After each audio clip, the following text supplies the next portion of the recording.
Magandang umaga po mga kaibigan at welcome pong muli sa aking channel para sa isa na namang episode dito sa backyard.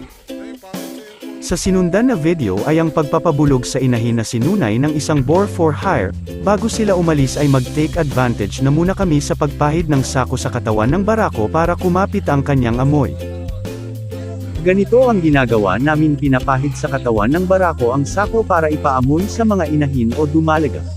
Mas maganda kung iiwan sana sa loob ng kulungan ng ilang oras para mas kumapit pa ang amoy, pero okay na ito dahil medyo malayo ang lugar nila. Isa po ito sa mga mabisang paraan para ma-stimulate na maglandi. Nakal na kasi ang barako at maliit pa ang replacement boar namin kaya nag-boar for hire na lang muna kami. Mag-deworm na muna kami sa inahin dahil naka-schedule na magwalay sa mga piglets. Eksaktong isang buwan na ngayon, may nauna ng naawat at susunod na ang mga natitira. Para hindi kami magipit sa oras ay mag-deworm, antibacterial at vitamina naman sa mga susunod na araw. Sa lahat na naging anakan ni Rasa ay nasa 4 hanggang 6 na araw lang ay nabubulugan na kaagad. Kailangan na ito ay paghandaan. Medyo namayat na naman ang inahin, talagang ganito siya na mamayat at e-manage na lang sa pagkain at vitamina para bumalik sa kondisyon ang katawan. 2 araw na ang lumipas ay nabulugan na itong sinunan. Mahigit 1 buwan din na hindi naglandi simula ng nakunan. 5 araw lang simula ng mabigyan ng pampalandi na go na din ay nabulugan na.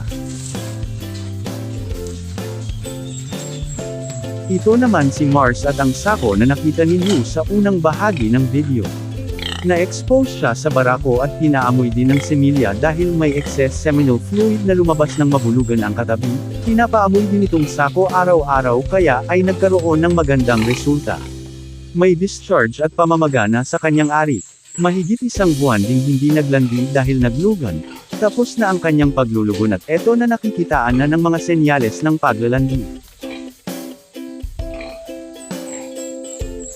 Pasensya lang dahil hindi ko ma-focus sa kabahagi niya dahil nagiging mahigpit na at may restrictions. Maraming salamat sa pag-intindi.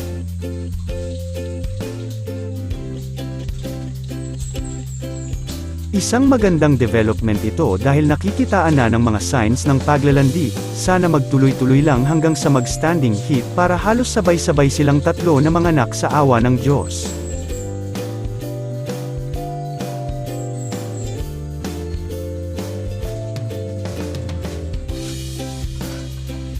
Nakapwesto ang sako sa may yuluhan niya ilang minuto araw-araw sa umaga at sa hapon.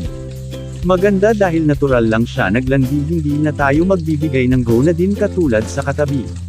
Malaking factor din ang pagpunta ng barako dahil na-exposed siya, isa na din ang pagpapaamoy ng semen at itong sako.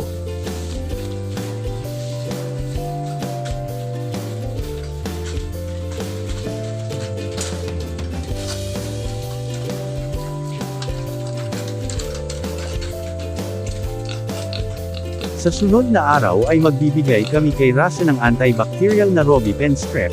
Isasabay din ng vitamina na B complex at ADE para maging healthy ang mga egg cells na ilalabas kapag naglandi. Ang inahin na naglandi ngayon ay nabigyan na ng mga nasabing gamot noong naglulugon pa siya. 27 days old pa lang sila nang inawat na namin.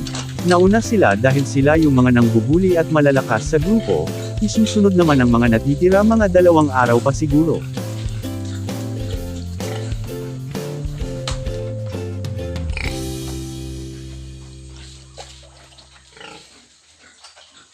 Hanggang dito na lamang po ang aking video. Maraming salamat sa inyong panunood at happy farming po mga kaibigan.